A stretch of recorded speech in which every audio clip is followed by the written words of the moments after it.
What's up, guys? KS here. Thanks for joining me today, as always. Welcome to another edition of the If I Could Only Have One series, where we take a look at two guns, whether similar or in some cases very different, and compare and contrast them. We'll take a look at specs, features, triggers, they'll be shooting along the way, and at the end, there will be a winner.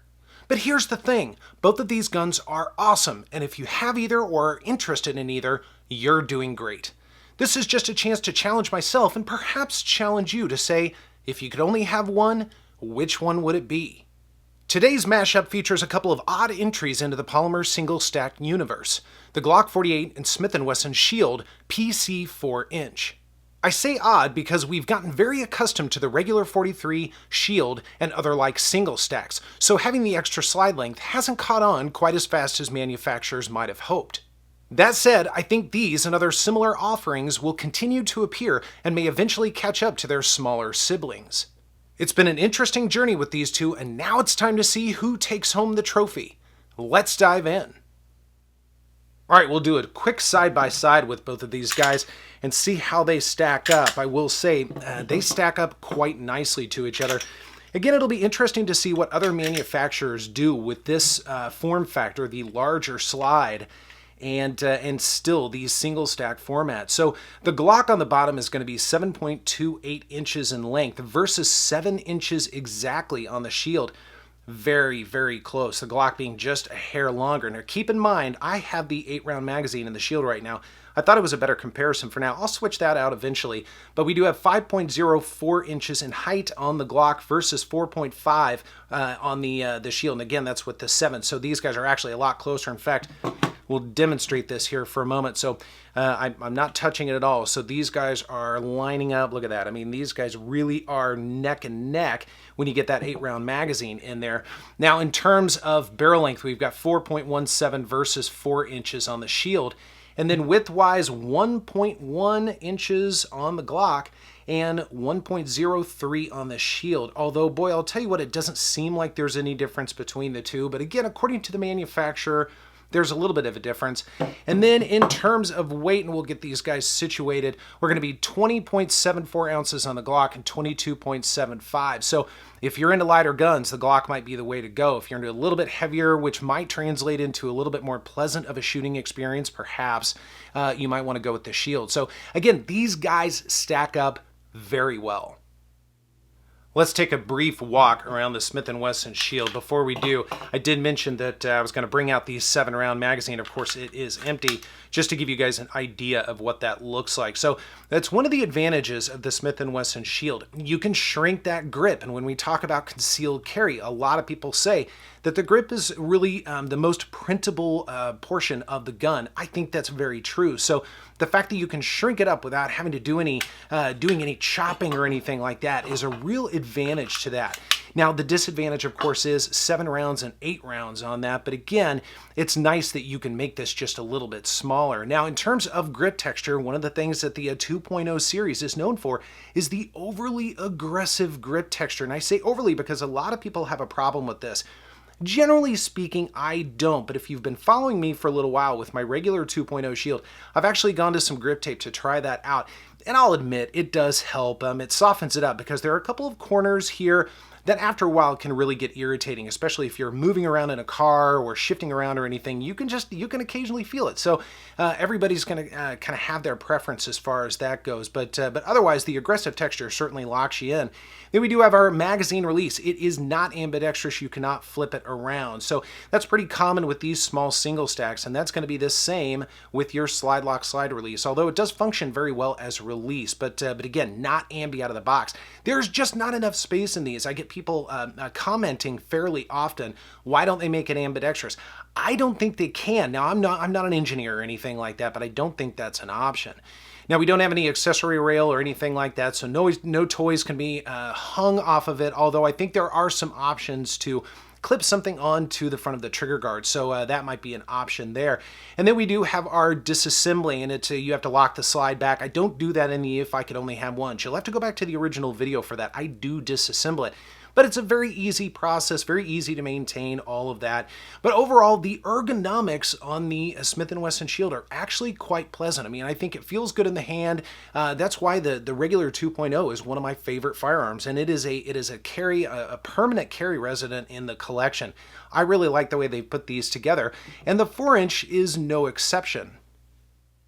All right, we'll walk around the G48 frame here in just a moment, but we'll take a look at the magazines, of course, and we do have a 10-round magazine, and this actually is a little bit wider than your standard 43 magazine, so it will not fit in there, but it does have a steel insert and an orange follower. It's a fine magazine. These are actually pretty good. The nice thing is Glock magazines are not very expensive and they're relatively plentiful. I'm not sure about the 10 rounds. I haven't actually looked for them yet, but they're a good construction. I like them. Now, some people have said, why didn't they do 11 or 12 rounds? Well, I'm not an engineer. I really can't answer that, but hopefully we'll see more options coming out soon. Now, in terms of the grip texture, they also carried forward the old 43 grip texture, and I kind of complained about this in the original video. I think they could have done better. They could have made this a little bit more aggressive, maybe more like the Gen 4, Gen 5 bigger brother texture. It was an opportunity to do that. Now, the fact is, you've got a full grip on this, so I don't think the gun is going anywhere, but I still would have liked a little bit more aggressive texture. That would have been welcome. Either way, the ergonomics on this are just fine. I've never had a problem with Glock ergonomics. I'm one of maybe 4 people on the planet that doesn't really mind them, but it works for me. It works for my shooting style, so no complaint there. No finger grooves or anything like that. And then we do have our magazine release right here, standard Gen 4, Gen 5 type magazine release. It is not ambidextrous. It certainly doesn't look like it. I have not tried to play around with that, but I don't believe it is. So holler down below if you have found something different. And then we do have our slide lock slide release. It proves just fine as both. Again, not ambi. That doesn't really surprise me again with this form factor. And then our takedown tabs, standard Glock takedown tabs. You do have to pull the trigger, of course. And with the Shield, you have the option not to pull the trigger. I didn't mention that before. But again, otherwise very standard fare, easy to take down. It's one of the great things about Glocks. They're actually easy to fully break down and do a lot of work. And you guys know I like to fiddle around with Glocks. I think it's a lot of fun to mod them. So there are certainly some opportunities there. And once again, no accessory rail or anything like that. We do have a little bit of texture on the front here if that's meaningful to you. So it's pretty bare bones. Again, the opportunity to do a little bit more texture on this would have been nice. Other than that, though, I like the layout of the Glock 48. Now, when we get to slides, things start to look very different. Of course, you'll notice right off the bat, we've got the Armor Night. I think it's Armor Night finish on the Smith & Wesson. Most people really appreciate this. Although periodically I hear there are some problems with rusting depending on what part of the country you're in. So very interesting. I don't experience that here in the Midwest. That's not an issue. But one of the things that grabs your attention right off the bat are these fish scale serrations. Now, they included the front serrations. I think these are more for aesthetic than anything else. I mean, yeah, you could probably do a press check if you needed to. It's not absolutely necessary, but it breaks up the slide. I think it looks good. And of course, it says Performance Center. This is tuned from the Performance Center. We'll talk about that more here in just a moment. And then on the back, once again, we've got the fish scale serrations, and they get a little bit more raised as you go back. I mean, these things are fantastic. I love the serrations on this. I really do. In fact, I think the overall look of the Shield is actually quite good. And then when we get to our top, we've got some fiber optics all the way around. Again, this is a Performance Center upgrade. So we've got the green fiber optic in front and then the red fiber optics in back. Now, I think some people will really appreciate this. To be transparent, however, guys, I can't stand them. There's just too much staring back at me. And you know, in rapid fire, it gets a little bit confusing for my eyes. They're getting a little older. So I like a high def front sight. I mean, the front sight would be fine. I'd keep that, but I would black these guys out. And some people have suggested doing black fiber optic rods, and that would definitely be an option. I probably won't do that on this, but still, these sights are not ideal for me. And then we do have a little peephole here to see if you've got a round in the chamber. So otherwise, I think the layout of the Performance Center Shield is actually really pretty darn good. Clearly, the G48 is doing things differently than the Shield. The first thing you'll notice, of course, is the color. Now, this is an NPVD coating. And it's kind of a silver, kind of a gray, but it's very matte, so it's not shiny. It doesn't really attract any fingerprints.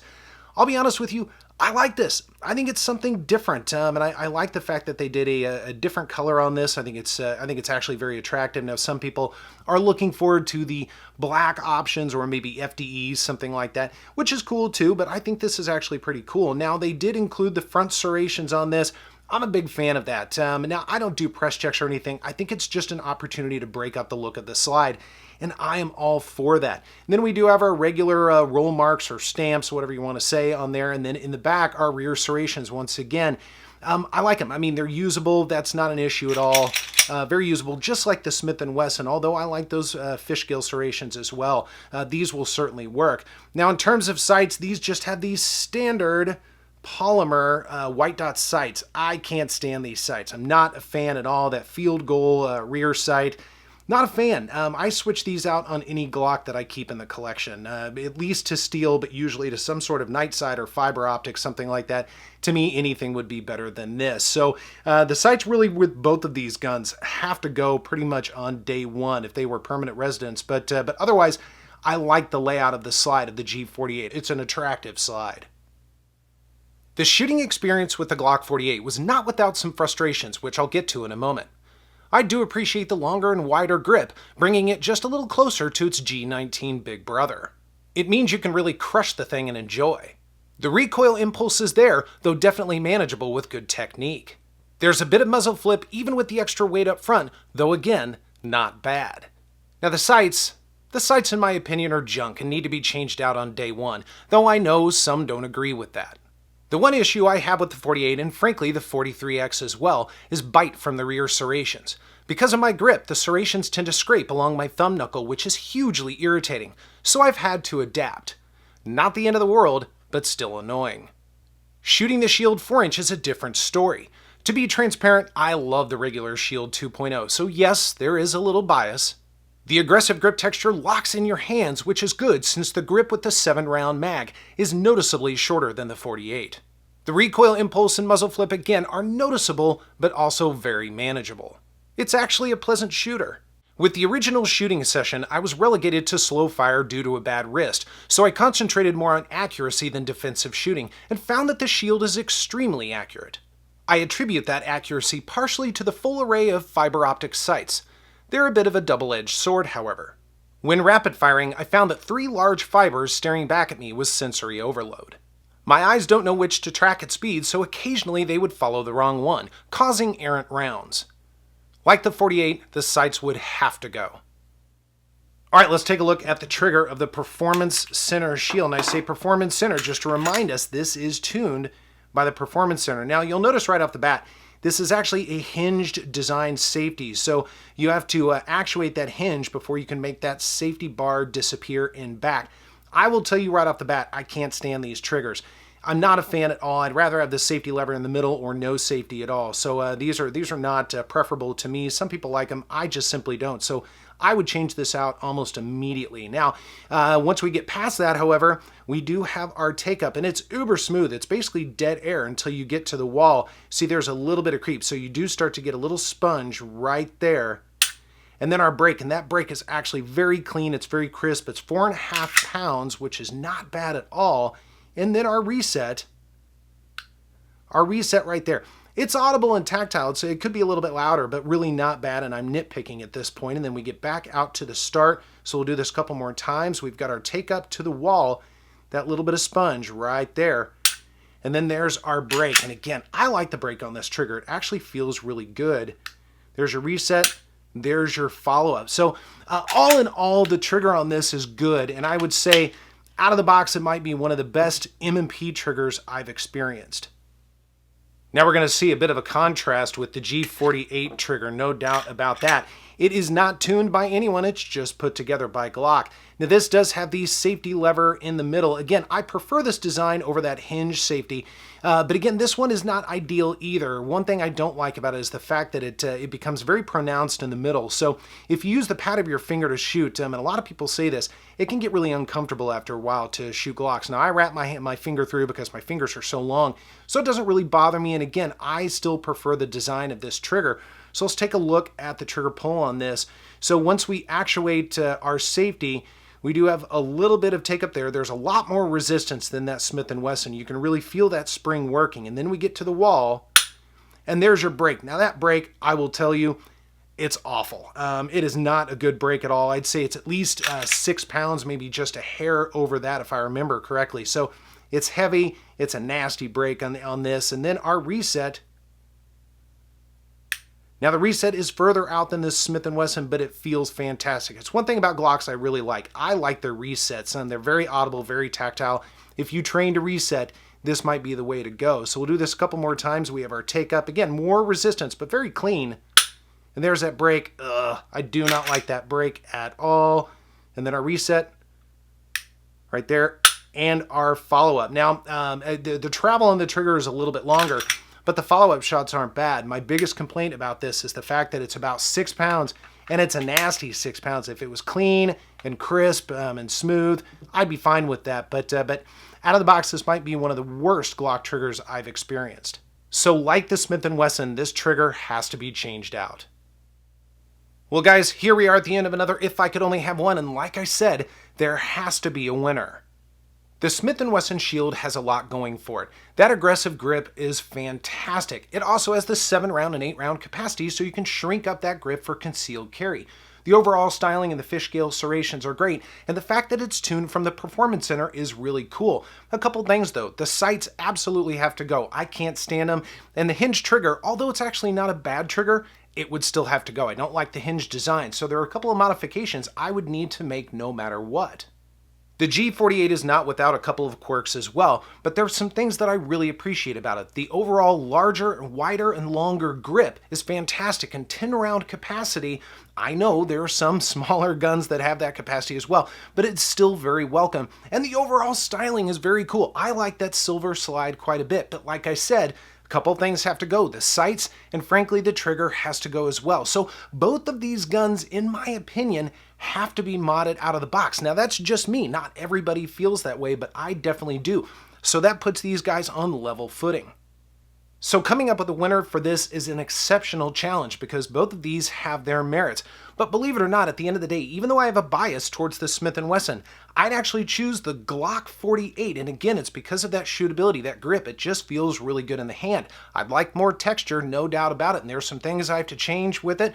That's not the end of the world, and I'm pretty used to doing that with Glocks, as I know a lot of you are as well. So guys, I'm really interested to hear what you think about this. If you agree or disagree, I imagine there are going to be a lot of people that disagree with me, and that's cool too. So be sure to sound off down below and let me know your thoughts. Otherwise, thanks so much for joining me, and I will see you next time.